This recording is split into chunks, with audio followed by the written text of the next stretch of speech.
Selamat pagi Bapak dan Ibu, saya akan memperagakan sedikit tentang pengisian SKP tahun 2021. Nah, untuk persiapan kita, maka untuk masuk ke website SKP, kita ketik atau pada browser, kita ketik alamat dari. Nah, ini sudah ada karena sudah sering kita akses sehingga sudah muncul di sini skpkalselprop.go.id. Nah, kemudian kita enter dan sesuai dengan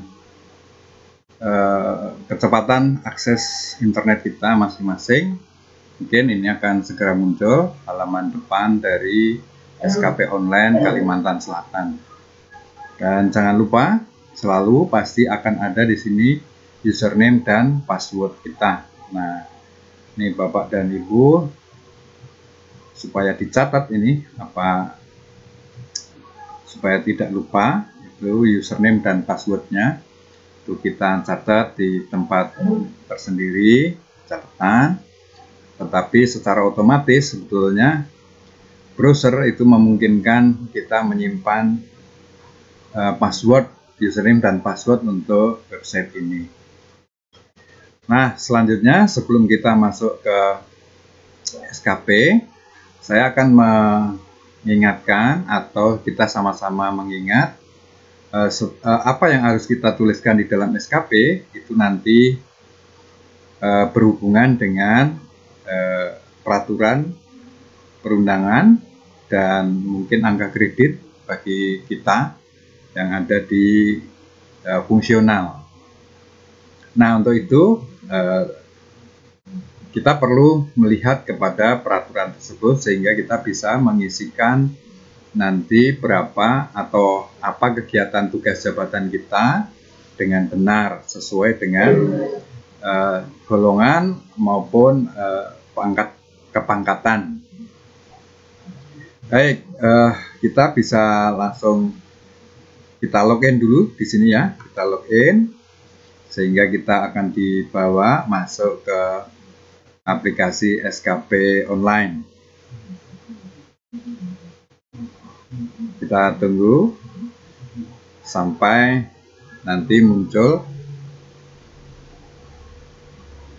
halaman SKP Online kita. Nah, ini dia. Nah, kemudian kita bisa atau sudah dibawa masuk ke halaman SKP aplikasi pembuatan SKP untuk Kalimantan Selatan.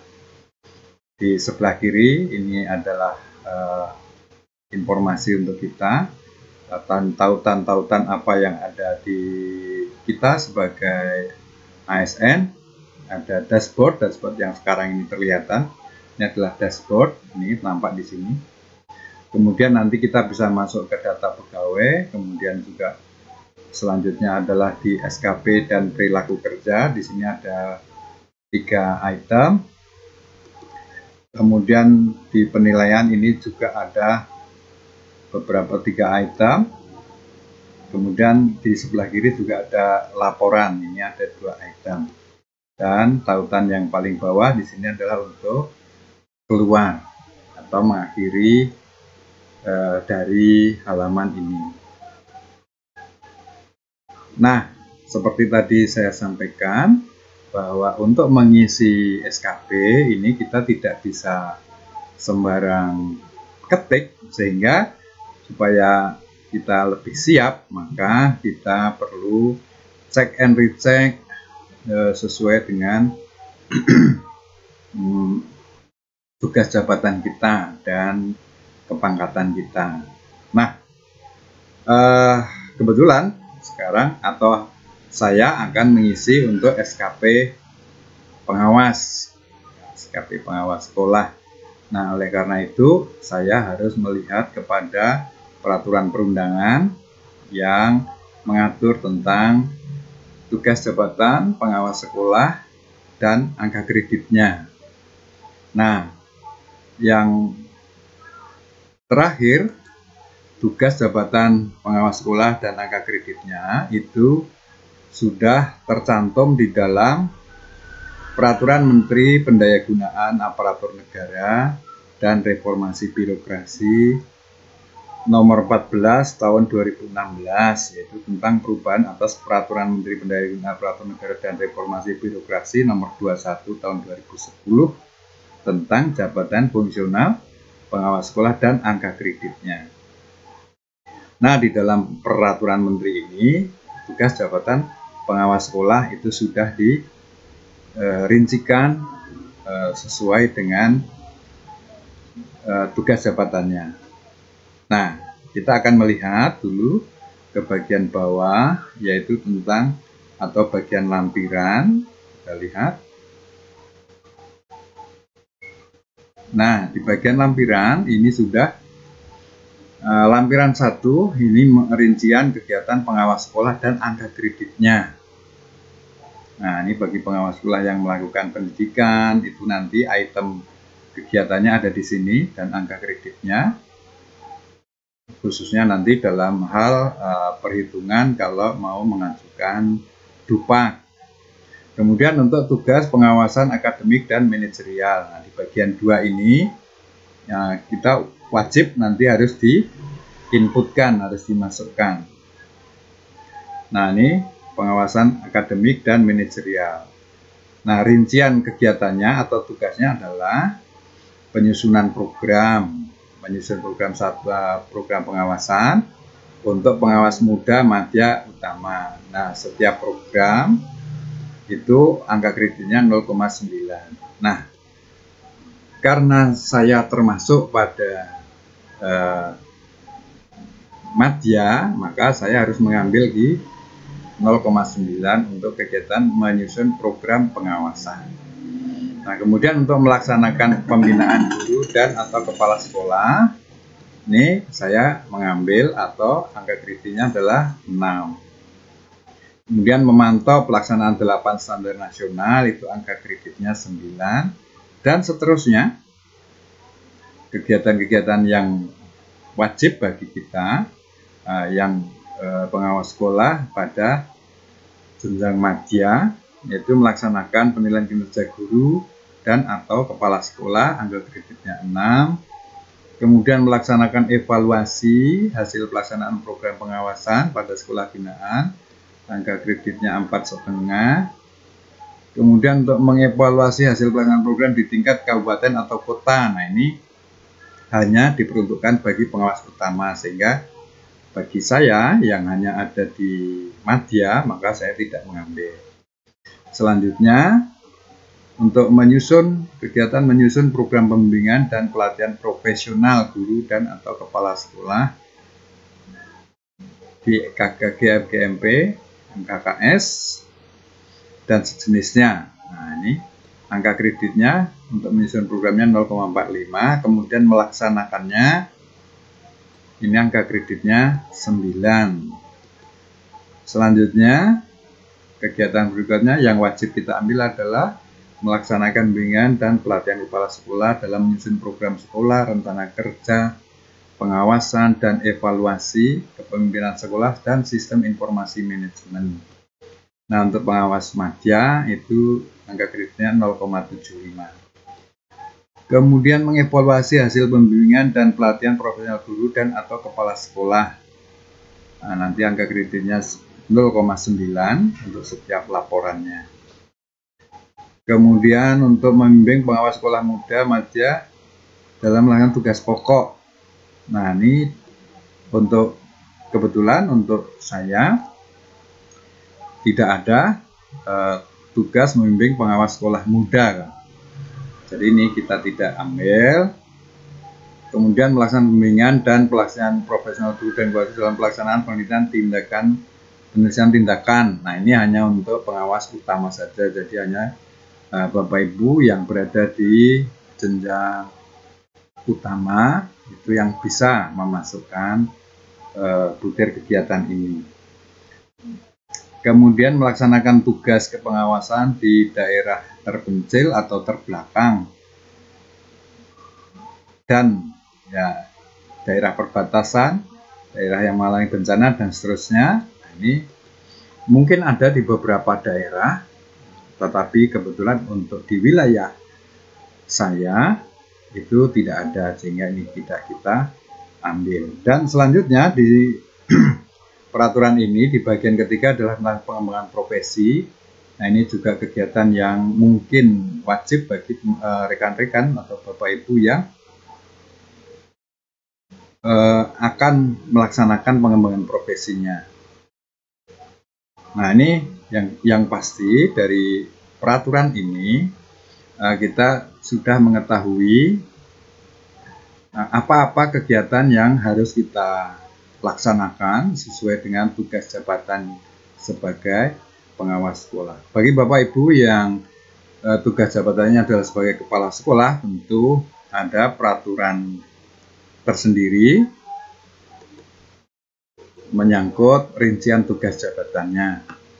Dan begitu juga dengan Bapak Ibu pendidik dan tata usaha, misalnya itu juga akan memiliki peraturan tersendiri yang akan memberikan rincian apa tugas jabatan kita. Nah, ini sebagai bahan utama kita untuk nanti mengisi SKP online. Baik, nah setelah kita pilah-pilah tadi tugas jabatan yang akan saya laksanakan, nah saya sudah mencatat ini tugas jabatan yang akan saya ambil. Nah, ini adalah tugas jabatan pengawas sekolah yang kita ambil dari peraturan Permenpan nomor 14 tahun 2016 tadi, yaitu ada 9 item yang pokok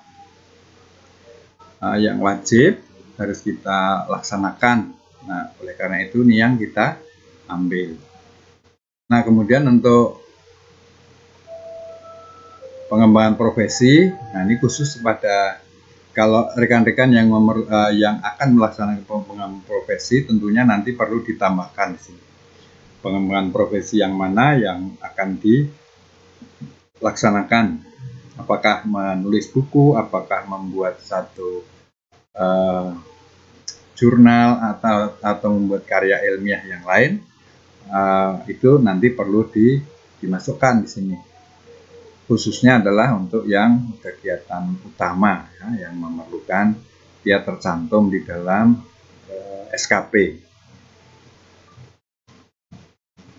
Baik, selanjutnya kita akan masuk di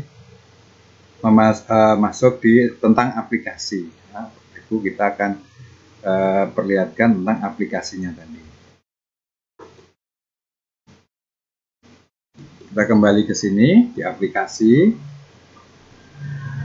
Nah, seperti tadi sudah kita sampaikan. Nah, untuk yang belum memulai untuk memasukkan data dirinya, maka kita harus mengakses pada data pegawai. Di sini, bagi yang rekan-rekan yang baru memulai, tentunya harus masuk di data pegawai, sehingga kita bisa masukkan pegawai yang dinilai untuk kita, itu data kita di sini. Kemudian untuk pejabat penilai adalah atasan langsung kita. Ini bisa diisi atau sudah bisa diisi nanti. Kemudian pejabat penilainya itu biasanya hanya perlu memasukkan NIP-nya saja. Nah, siapa atasan kita, itu NIP-nya yang kita masukkan, kemudian nanti akan set data, itu akan muncul rinciannya, sudah disediakan oleh aplikasi.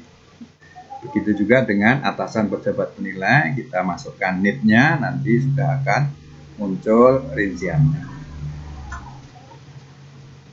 Baik, ini untuk data pegawai. Tentang data pegawai. Selanjutnya kita akan masuk kepada SKP dan perilaku kerja. Nah, kita lihat di sini, kita masuk ke rincian kegiatan tugas. Kita klik di sini. Nah, pada halaman rencana uraian ini kebetulan saya sudah memasukkan beberapa kegiatan, tetapi akan kita perbaiki pada kesempatan ini. Ya, nah oleh karena itu yang ada dari daftar yang sudah kita masukkan ini, nah ini ada tahun 2021 ya. Nah ini kita akan perbaiki. Nah, kita akan perbaiki, kita akan sambil untuk memberikan demo sedikit bagaimana bagian-bagian ini. Nah, ini karena kita akan memperbaiki, atau anggaplah ini daftar yang sudah kita buat ini tidak sesuai, akan kita hapus, tetapi nanti bisa kita hapus dari sini.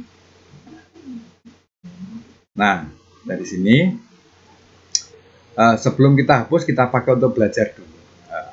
Jadi, ini adalah tempat untuk naruh centangan nanti kalau sudah selesai. Kemudian isian ini nanti kita lakukan. Kemudian status ini menunjukkan kalau di bagian bawah ada keterangannya. Kalau masih tanda strip itu berarti rencana dalam bentuk draft. Kalau sudah berupa jam pasir ini rencana sudah diajukan.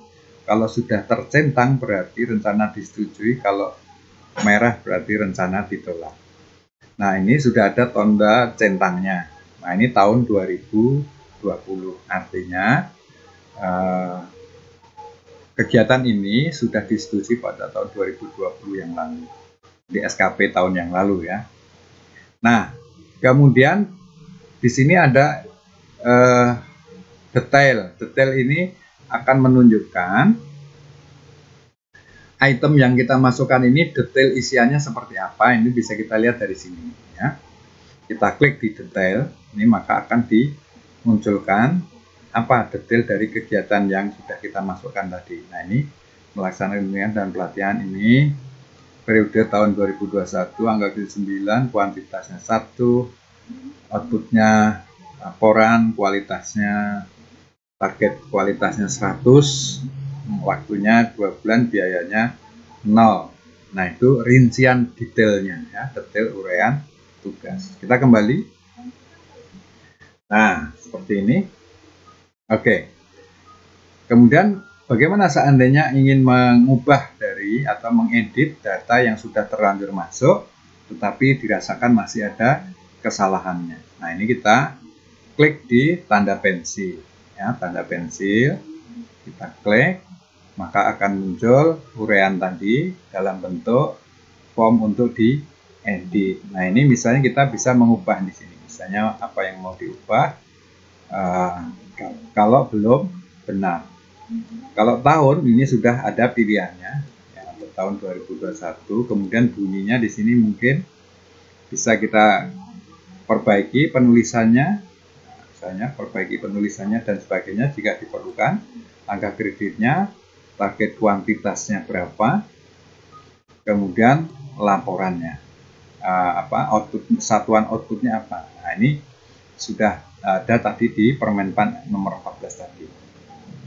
Oke, ini baik. Kalau ini sudah dirasa cukup mengeditnya, kemudian klik simpan dan keluar. Nah, kita pura-pura ini sudah diedit. Oke. Nah, selanjutnya Bapak Ibu, ini cukup jelas ya. Kita akan menghapus ini data yang sudah saya masukkan. Ini akan saya hapus karena akan kita buat yang baru ya, yang baru ya. Sesuai dengan Permenpan nomor 14 tahun 2016 tadi. Nah, ini bisa kita klik di sini untuk menghapusnya ya. Nah, kita klik hapus. Apakah Anda yakin akan menghapus data itu? Iya, karena kita yakin akan menghapusnya. Nah, sudah terhapus. Kemudian kita klik lagi hapus berikutnya. Dan pasti akan ditanya lagi, Anda yakin akan menghapus? Iya. Ini nanti akan terhapus. Nah, sudah terhapus. Kemudian berikutnya, misalnya ini kita hapus. Oke.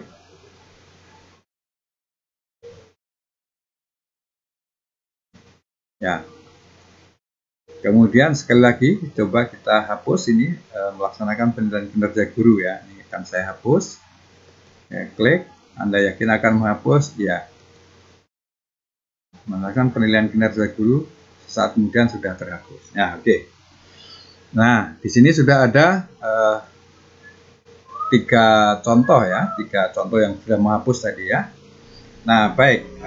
Sekarang kita akan lanjutkan lagi untuk seandainya untuk ini, maksudnya ini kan sudah ada menyusun program pengawasan. Kalau kita lihat tadi dengan rencana saya, oh ternyata sudah cocok menyusun program pengawasan pada tahun 2021, angka kreditnya 0,9. Nah, kita lihat tadi ini ternyata sudah cocok ya, sudah cocok, jadi biarlah kita akan teruskan saja. Kemudian kegiatan berikutnya adalah melaksanakan pemilihan guru dan atau kepala sekolah, angka kreditnya 6. Ini pada melaksanakan pemilihan guru dan atau kepala sekolah. Oh ini ya, bentuk kegiatan yang keempat ini, yang ini. Nah, ini kita lihat apakah sudah ada tadi di situ. Ternyata belum. Jadi yang sudah ada adalah memantau ini ya. Yang sudah ada adalah memantau. Sekarang kita akan menambahkan Bapak Ibu ya. Kita akan menambahkan, saya akan menambahkan tugas lagi. Bagaimana menambahkan tugas? Ini caranya adalah dengan tambah kegiatan tugas jabatan. Nah, ini kemudian pilih periode waktu. Periode waktunya yang akan kita lakukan adalah 2021. Uraian tugasnya apa? Kita ambil tadi, uraian tugasnya adalah nih, melaksanakan penilaian kinerja guru dan atau kepala sekolah. Kita copy dari sini, kemudian kembali ke sini, kita pastekan di sini, melaksanakan penilaian kinerja guru dan atau kepala sekolah. Target angka kreditnya 6. Angka kreditnya targetnya adalah 6. Kemudian target kuantitasnya adalah 1, outputnya adalah laporan. Target kualitasnya 100. Nah, target bulan akan dilaksanakan selama berapa bulan untuk kegiatan tersebut. Nah, saya akan mengambil target bulannya 2, jadi kita lakukan itu dalam 2 bulan. Nah, target biayanya tidak perlu, kemudian kita simpan dan keluar. Nah, sesaat kemudian melaksanakan penilaian kinerja guru dan atau kepala sekolah itu sudah muncul di daftar tugas, angka kredit 6, kuantitas 1, outputnya berupa laporan, kualitasnya kita targetkan 100, waktunya 2 bulan, biayanya kosong. Baik, ini selanjutnya kita akan masukkan berikutnya menambahkan tugas kegiatan lagi. Kita tambahkan Bapak Ibu, periodenya 2021, kemudian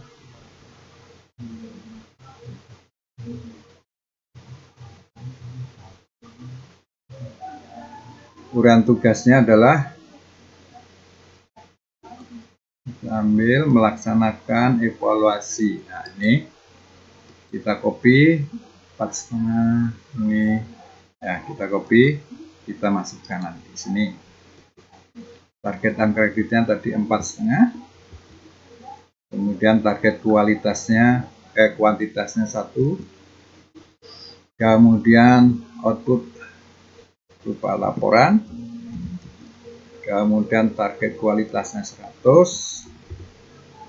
Kemudian target waktunya evaluasi ini tadi 1 bulan ya, 1 bulan saja mengevaluasinya. Target biaya tidak ada, kita simpan dan keluar. Oke, Ini melaksanakan evaluasi sudah masuk. Kita tambahkan lagi, tambah kegiatan tugas jabatan. Periode waktu 2021, uraian tugasnya kita ambil, menyusun program dan seterusnya. Kita copy, kemudian kita masuk di sini, pastekan, target angka kreditnya 0,45. 0,45 0,45 ya. Target kuantitasnya 1, outputnya nanti laporan, kemudian target kualitas itu 100, harus bercita-cita 100 ya. Target waktunya kita lihat, target waktunya 1 saja, 1 bulan, simpan dan keluar. Menyusun program pembimbingan itu sudah masuk di sini.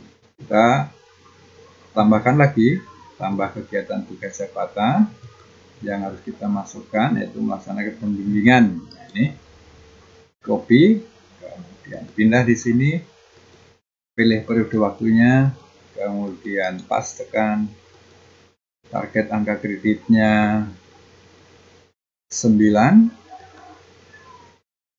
Target angka kreditnya 9, target kuantitasnya 1, outputnya berupa laporan, kemudian target kualitasnya 100, target waktunya 2 bulan. Melaksanakan pembimbingan nanti akan saya rencanakan ini 2 bulan ya, 2 bulan, waktunya 2 ini, maksudnya bahwa pelaksanaan tugas untuk pembimbingan dan pelatihan ini nanti akan terbagi dalam 2 bulan kegiatan. Target biayanya tidak ada, kemudian simpan dan keluar. Nah, masih ada, tambah tugas lagi yang masih kurang kita tambahkan, yaitu melaksanakan pembimbingan dan pelatihan kepala sekolah. Ini kita copy ya, targetnya ini 0,75 dan 2 bulan ya. Ini 21, uraian tugasnya ini, angka kreditnya tadi 0,75, 0,75.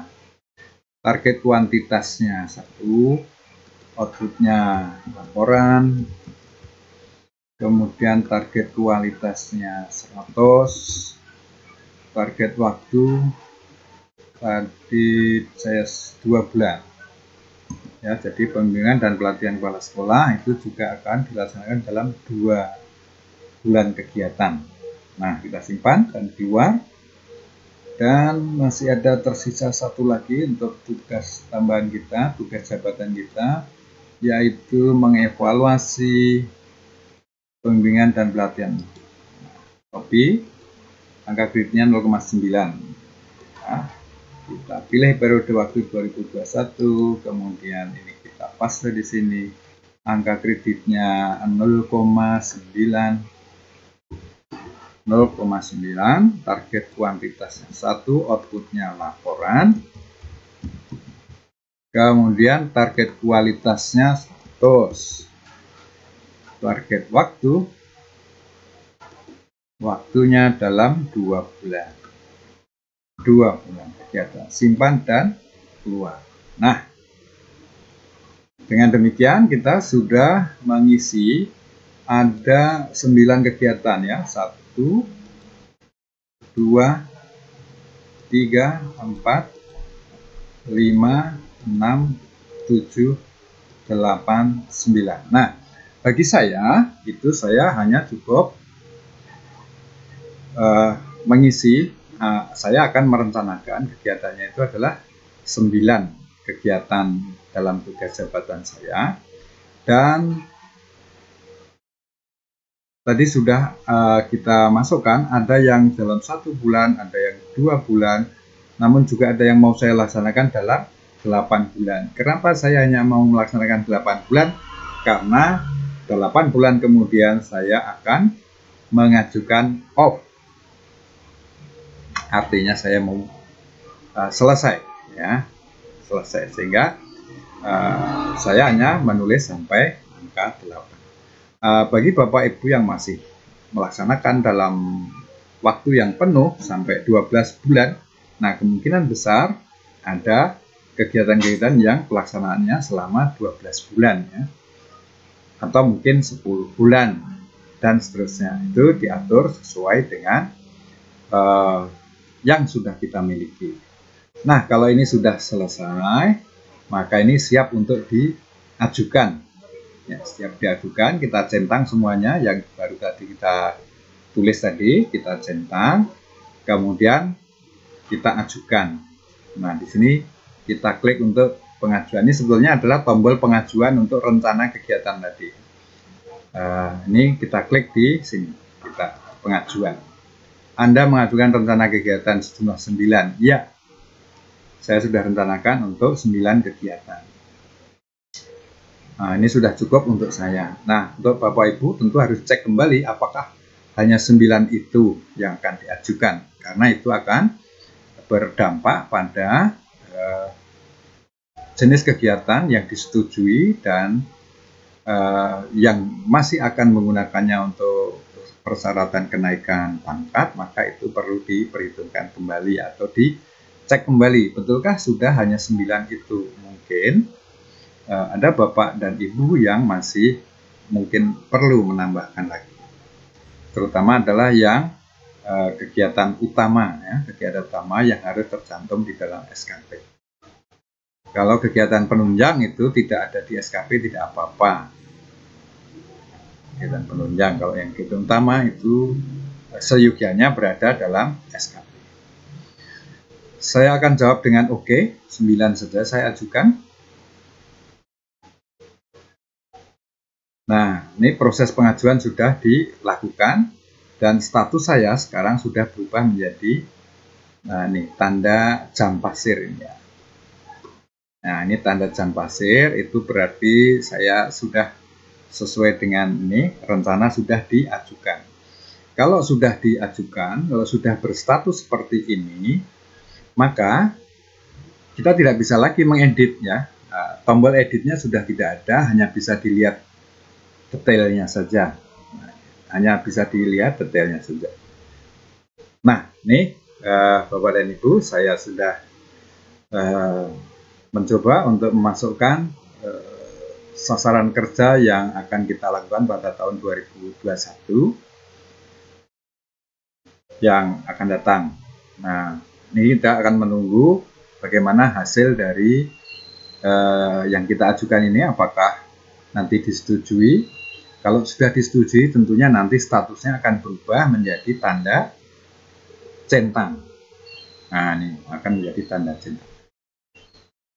Demikian Bapak dan Ibu, cara membuat SKP online untuk tugas jabatan pengawas sekolah jenjang madya. Semoga bermanfaat, dan Bapak Ibu kalau ada pertanyaan bisa berkomunikasi kita melalui ini salah satu media komunikasi yang saya sudah buat juga. Baik, terima kasih atas perhatiannya. Kita akan ketemu lagi pada sesi-sesi berikutnya.